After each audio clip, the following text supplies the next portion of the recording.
ನಮಸ್ತೆ ಬಂಧುಗಳೇ, ನಾನು ನಿಮ್ಮ ಪ್ರೀತಿಯ ಅನಂತಲಕ್ಷ್ಮಿ ಶ್ರೀಧರಮೂರ್ತಿ. ನಾನು ಸೂಪರ್ ಆಗಿದ್ದೀನಿ. ನೀವು ಹೇಗಿದ್ದೀರಿ? ನೀವು ಸೂಪರ್ ಆಗಿದ್ದೀರಾ ಅಂತ ನಾನು ಭಾವಿಸ್ತೀನಿ ಬಂಧುಗಳೇ, ಇಲ್ಲಿ ಕಾಣ್ತಾ ಇರುವಂತಹ ಮರ ಎಲಚಿ ಮರ. ಸಂಕ್ರಾಂತಿ ಹಬ್ಬ ಬಂತು ಅಂದರೆ ಸಾಕು, ಈ ಮರದ ತುಂಬ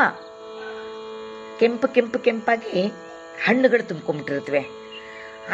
ಒಂಥರ ಹುಳಿನೂ ಅಲ್ಲ, ಒಂಥರ ಸಿಹಿನೂ ಅಲ್ಲ, ಆ ರೀತಿಯ ರುಚಿ ಕೊಡುವಂತಹ ಒಂದು ಸುಂದರವಾದ ಈ ನೋಡೋಕ್ಕೆ ತುಂಬ ಚೆನ್ನಾಗಿರುವಂತಹ, ಸುಂದರವಾಗಿರುವಂತಹ, ಮಧುರವಾಗಿರುವಂತಹ ಹಣ್ಣನ್ನು ಕೊಡುತ್ತೆ ಈ ಎಲಚಿ ಮರ.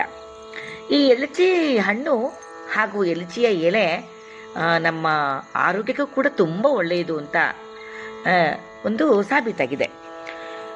ಎಲಚಿಯ ಹಣ್ಣು ಒಂದು ಥರ ಸುಸ್ತು, ಸಂಕಟ ಎಲ್ಲನೂ ಕಡಿಮೆ ಮಾಡುತ್ತೆ.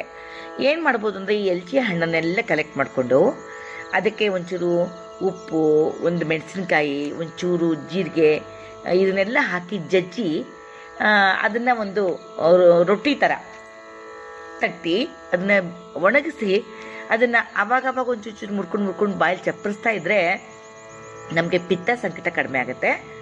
ಜೊತೆಗೆ ನಮಗೆ ಒಂಥರ ಮನಸ್ಸಿಗೆ ಥರ ಖುಷಿ ಆಗುತ್ತೆ, ನಾಲಿಗೆ ಸ್ವಚ್ಛವಾಗುತ್ತೆ.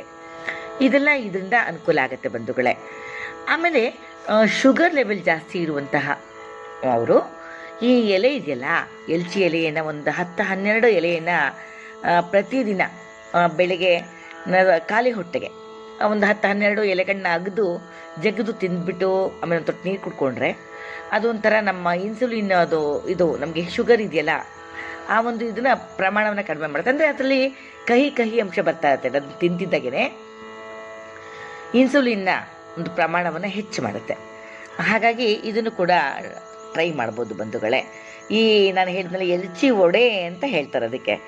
ಉಪ್ಪು ಹುಳಿ ಇದರಲ್ಲಿ ಹುಳಿ ಇದ್ದೇ ಇರುತ್ತೆ. ಅದಕ್ಕೆ ಒಂಚೂರು ಉಪ್ಪು ಹಾಕಿ, ಖಾರ ಹಾಕಿ, ಹುಳಿ ಉಪ್ಪು ಖಾರ 3 ಸೇರಿ ಅದನ್ನ ರೊಟ್ಟಿ ತಟ್ಟಿದಾಗ ಅದು ಒಂಥರ ಟೇಸ್ಟ್ ತುಂಬ ಚೆನ್ನಾಗಿರುತ್ತೆ. ಹಸಿಯಲ್ಲಿ ಕೂಡ ತಿನ್ನೋದಕ್ಕೆ ರುಚಿಯಾಗಿರುತ್ತೆ, ಒಣಗಿದ ಮೇಲೂ ಚೆನ್ನಾಗಿರುತ್ತೆ. Thank you.